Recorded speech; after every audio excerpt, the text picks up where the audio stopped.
સણધરાના ગ્રામજનોએ મતદાનનો બહિષ્કાર કર્યો છે। સવારે 7 વાગ્યાથી અત્યાર સુધીમાં એક પણ વોટ નથી આપવામાં આવ્યો। ગામમાં અનેક સમસ્યા હોવાથી મતદાનનો બહિષ્કાર કરવામાં આવ્યો છે।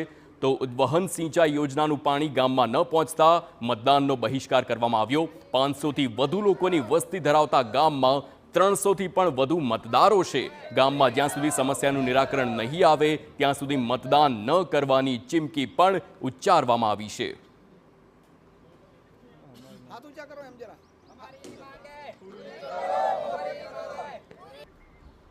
તો ભરૂચના કેસર ગામના ગ્રામજનોએ પણ મતદાનનો બહિષ્કાર કર્યો। ગામમાં રસ્તા, પાણી અને પુલની સમસ્યા હોવાથી મતદાનનો બહિષ્કાર કર્યો। ગામમાં અત્યાર સુધી એક પણ વોટ નથી પડ્યો।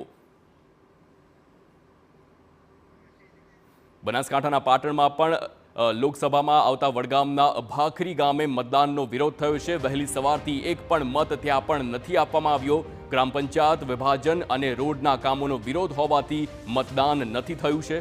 તો વહીવટીતંત્રએ ગ્રામજનોને સમજાવવા પ્રયાસ કર્યો પરંતુ તે નહીં માન્યા। ભાજપ ઉમેદવાર ભરતસિંહ ડાભીએ ગ્રામજનોને સમજાવવાનો પ્રયાસ પણ કર્યો છે પરંતુ હાલ એક પણ મત નથી આપવામાં આવ્યો।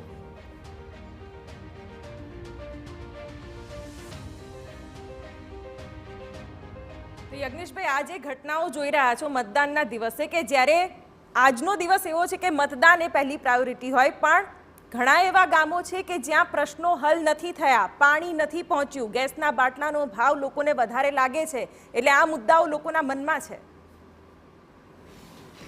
કોઈ પણ વખતે ચૂંટણી આવતી હોય, આજની વખત નથી, ભારત જ્યારે આઝાદ થયું ત્યારથી 1952થી ચૂંટણીઓની શરૂઆત થઈ અને ચૂંટણી જ્યારથી આવી ત્યારથી અત્યાર સુધી દરેક ચૂંટણીની અંદર ક્યાંક ને ક્યાંક આવા નાના મોટા કિસ્સા થતા રહેતા હોય છે।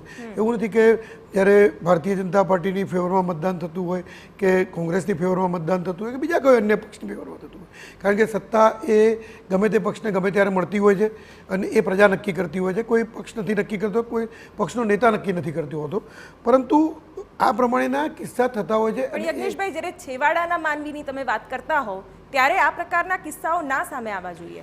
ચોક્કસ આ પ્રકારના કિસ્સા એ ના થવા જોઈએ, પરંતુ થતા હોય છે અને સરકારના ધ્યાને પણ આવતા હોય છે અને સરકારના ધ્યાને આવતા હોય છે એની પર પગલાં પણ લેવાતા હોય છે। એટલા જ માટે તમે જુઓ તો આજ કરતાં 20 વર્ષ પહેલાં ગુજરાતની પરિસ્થિતિ શું હતી, આજના 10 વર્ષ પહેલાં ભારતની પરિસ્થિતિ શું હતી।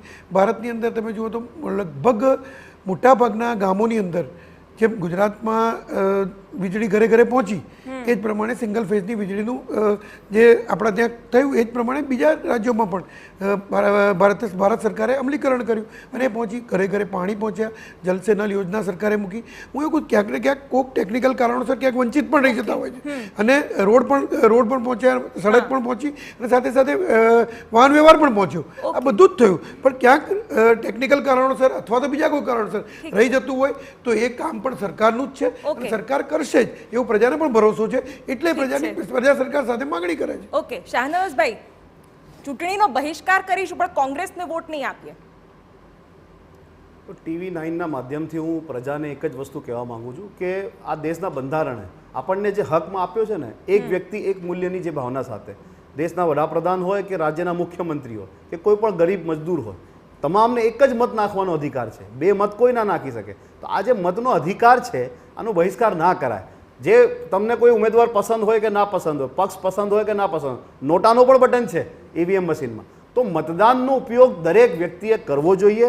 આ ખૂબ જ ખરાબ પેટર્ન છે કે મતદાનનો બહિષ્કાર કરવામાં આવે, કોઈ પણ કારણ હોય મતદાનનો બહિષ્કાર ના કરાય। એટલે તમારા ચેનલના માધ્યમથી તમામ ગુજરાત અને દેશવાસીઓને હું એ જ કહેવા માંગુ છું કે પોતાનો મતનો ઉપયોગ કરો।